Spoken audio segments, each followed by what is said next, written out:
Hello to you, dear followers of the Scene Psycho channel. Welcome to another video from this channel. Today we're going to talk about the very famous and popular series, Friends. The main goal of a sitcom series is to entertain and make the audience laugh in the short term. But in order for these series to achieve long-term and widespread success, it is necessary that they become a safe place for the viewers, and in addition to entertaining them, they can establish a personal relationship with them.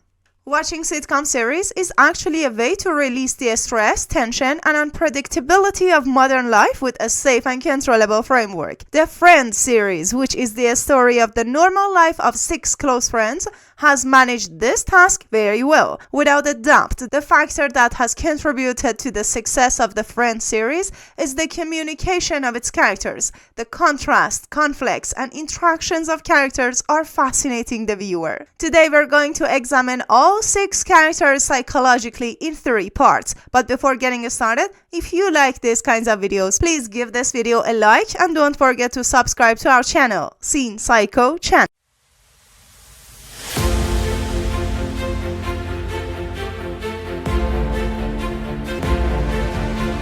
Ross and Monica Geller are characters whose relationships and past have been discussed more than others in the series. They grew up in a family that values success very much. Their mother, Judy, a strict and disciplinarian woman who herself grew up under the influence of a disciplinarian mother, has applied the same pattern to the upbringing of her daughter Monica and, to a lesser degree, to Ross. In this way, we see that the central core of Ross and Monica's behavior has grown around the need for control, but the way they express this control is sometimes completely different.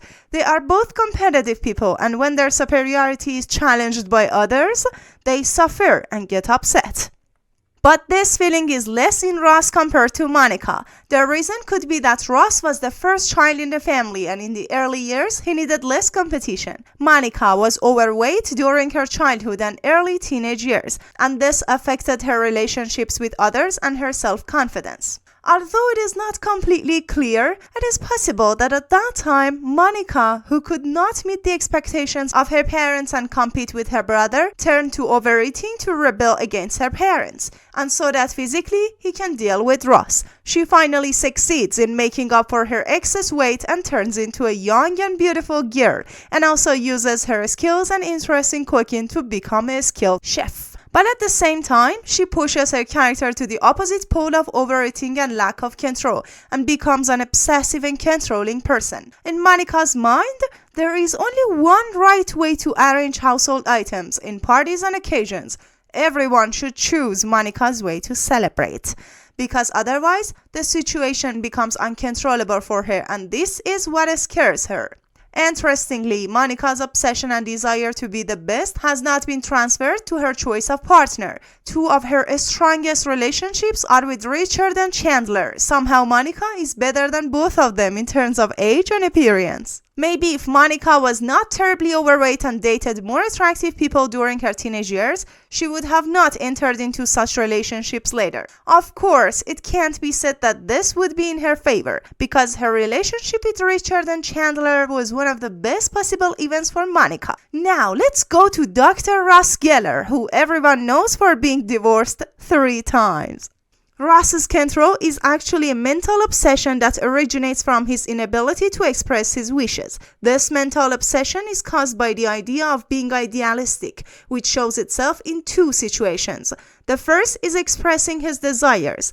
Ross has been in love with Rachel for years, but all this time he can't express his interest to Rachel and ask her to enter into a relationship with him. The reason is that he obsessively searches for an ideal situation and constantly gives it away. This situation makes him unable to flirt with girls who are attractive to him or to be able to talk to them fluently and normally, because the distance between his ideal sentences and what he says increases and makes him get stuck in what he said. Another situation that shows Ross's idealism and obsession is when he is challenged by others. For example, when someone questions his masculinity or his ability to do something, Ross reacts strongly and goes crazy. This type of extreme protection of idealistic self-image usually occurs in situations where a person considers it necessary to achieve a certain success And this is what the family asked of Ross. As the eldest child of the family, the fact that Ross immediately thinks about marriage after meeting a girl is due to his insecurity and his needs to create a predictable environment. Of course, as Phoebe says, Ross's skepticism in his relationship is definitely influenced by what happened in his first marriage with Carol. But it can be understood that at that time Ross knew little about Carol, and probably Ross was in a hurry to get married again, which has caused him to be unable to consider the possibility of her betrayal. After the divorce, just like Monica, Ross is more influenced by his mother's behavior patterns and tries to increase his control over his relationship. The same issues includes being jealous of those who deal with his partner, which ultimately causes his separation from Rachel and his relationship problems with his second wife, Emily. Let me show you two important points that show how mentally disciplined Ross is. The first was when Rachel asked him about his sexual fantasies. Ross is forced to think and finally remember a scene from Princess Leia in Star Wars. This scene shows that Ross is strict even in his fantasies and has a whole new set of rules for himself. Ross can't distance himself from the mental framework he has built for himself because he has become obsessed with them. For example, as he whistles on his wedding night with Emily, he is so mentally involved with Rachel that he uses Rachel's name instead of Emily in his wedding vows. Ross and Monica, like all of us, have been affected by their past and their family upbringing, and what happened to them cannot be considered trauma. And that's not the case with Chandler Bing and Phoebe Buffy. The problems that happened to Phoebe and Chandler as children were so painful that it forced them to cope with this unusual world by creating unusual characteristics in themselves. Phoebe's father left them when she was a child, and her mother committed suicide when Phoebe was only 14 years old. After that, Phoebe lives on the streets for at least a while. The details of Phoebe's past are confusing for the viewer and raise questions. For example, Phoebe's stepfather is a character that we hear about, and apparently Phoebe has a good relationship with him. But for unknown reasons, he ends up in prison, and it is also unclear why Phoebe doesn't live with her grandmother after Lily commits suicide. But in any case, these hardships make Phoebe a strange character. This hypothesis is quite reasonable that Phoebe has changed the events of this world in her mind and lives in a fantasy world that is justified by spiritual and spiritual dimensions. In the series, Phoebe constantly talks about communicating with the soul of her mother, grandmother, or other people, and in this way, she escapes from the sadness of losing her loved ones. The way she dresses and sings is a reflection of Phoebe's free spirit. She tries to establish a special relationship with others by buying used clothes and equipment, a relationship that may, if it is direct, cause difficulties for her. When dealing with events, Phoebe always sees the bright side of the story and usually brushes off the negative aspects beneath her excitement and happiness for the subject, and maybe unconsciously, she ignores. But when she feels that the situation is out of control, she reacts strongly and may even intervene in the form of screaming or physically. Sometimes Phoebe clearly has no insight into the events for herself, and this is the proof that Phoebe lives in a psychological world and is different from the real world. Phoebe's open mouth is another interesting feature of her. Many times, Phoebe suddenly says something that is either a secret or shouldn't have been said in terms of proper social behavior. This behavior can be a kind of prevention for not being critical. By interfering in the work of others, Phoebe prevents the situation from getting worse in her own mind. Now, let's go to Chandler Bing, who has a painful past just like Phoebe. But unlike Phoebe, his past problems were not caused by loss, and he turned to different mechanisms to cope with his problems. Chandler's parents divorce when his father discovers that he is transsexual, and because of their negligence, they choose the worst time and the worst way to explain this to their son, Chandler, who was only 9 years old at that time. Like all children at that age, blames himself at least partly for his parents' separation. In Chandler's mind, there is no distance between a bad situation and a critical situation. We see this after Ross and Rachel break up, with his strange behavior and him starting to smoke again. Making the crisis also makes Chandler unable to help others when they need help. He sees the best way to stay away from bad situations and create distance between himself and others, and in this way, he replaces joking and teasing with direct and serious interactions in order to reduce the stress of personal relationships and create a distance between himself and the other party. Chandler's jokes are also a way of coping with his low self-confidence. Chandler is usually confused in his emotional relationships and is stuck between the fear of being alone and the fear of commitment and intimacy. For this reason, he enters into a relationship with Janice and Joanna several times and then breaks up. In close relationships, saying no is difficult for Chandler, and usually saying no to him is accompanied by jokes or sarcasm, so that the end of the relationship is reduced to a joke and less responsibility for him. Before we get to Rachel and Joey, we have a request for you. We spent a lot of time preparing these videos and we would really appreciate if you could support us by subscribing.